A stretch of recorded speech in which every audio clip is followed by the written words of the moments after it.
নমস্কার বন্ধুরা, আধ্যাত্মিক অরূপ কথায় আপনাদেরকে স্বাগত জানাই। আজকের এই এপিসোডে শ্রীকৃষ্ণের কাহিনী সম্পর্কে আলোচনা করব। তার মূল উদ্দেশ্য আশা করি এই এপিসোডের টাইটেল দেখে কিছুটা বুঝতে পেরেছ। এপিসোডের আগে আমি তোমাদেরকে বলতে চাই, আমাদের এই চ্যানেলে এরকম অনেক শিক্ষামূলক এপিসোড রয়েছে।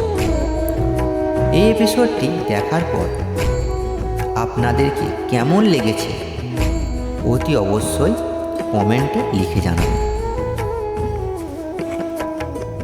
সাধারণ মানুষদের এমনই একজন নেতার প্রয়োজন হয়, যিনি নিজের আচরণের মাধ্যমে তাদেরকে শিক্ষা দিতে পারেন।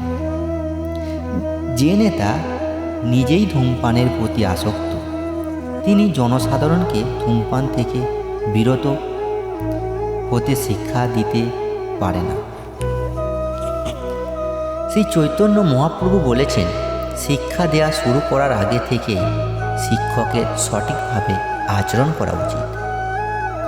এইভাবেই যিনি শিক্ষা দেন তাকে বলা হয় আচার্য অথবা আদর্শ শিক্ষক। তাই জনসাধারণকে শিক্ষা দিতে হলে শিক্ষককে অবশ্যই শাস্ত্রের আদর্শ অনুসরণ করে চলতে হয়। কেউ যদি শাস্ত্র বহির্ভূত মন গড়া কথা শিক্ষা দিয়ে শিক্ষক হতে চায়, তাতে কোনো লাভ হয় না, বরং ক্ষতিই হয়। মনুসংহিতাও এক ধরনের শাস্ত্রে ভগবান নিখুঁত সমাজ ব্যবস্থা করে তোলার শিক্ষা দিয়ে গেছেন, এবং এই সমস্ত শাস্ত্রের নির্দেশ অনুসারে সমাজকে গড়ে তোলা হচ্ছে মানুষের কর্তব্য।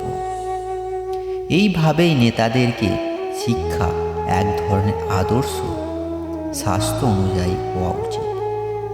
যিনি নিজের উন্নতি কামনা করেন তার আদর্শ নীতি অনুসরণ করা উচিত, যা মহান আচার্যের অনুশীলন করে থাকেন।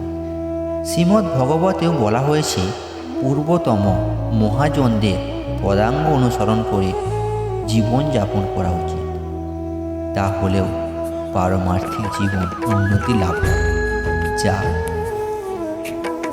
রাজা, রাষ্ট্রপ্রধান, পিতা ও শিক্ষক হচ্ছেন স্বাভাবিকভাবেই নিরীহ জনগণের পথপ্রদর্শক। জনসাধারণকে পরিচালনা করা মহৎ দায়িত্ব তাদের উপর ন্যস্ত হয়েছে। তাই তাদের উচিত শাস্ত্রের বাণী উপলব্ধি করে শাস্ত্রের নির্দেশ অনুসরণ জনসাধারণকে পরিচালিত করে এক আদর্শ সমাজ গড়ে তোলা। এটি কোনো সঠিক কাজ নয়, কিন্তু এর ফলে যে সমাজ গড়ে উঠবে তাতে প্রতিটি মানুষের জীবন সার্থক হবে। তবে বন্ধুরা, আজকের এই এপিসোডটি যদি তোমাদেরকে ভালো লেগে থাকে তাহলে লাইক অ্যান্ড শেয়ার করবে।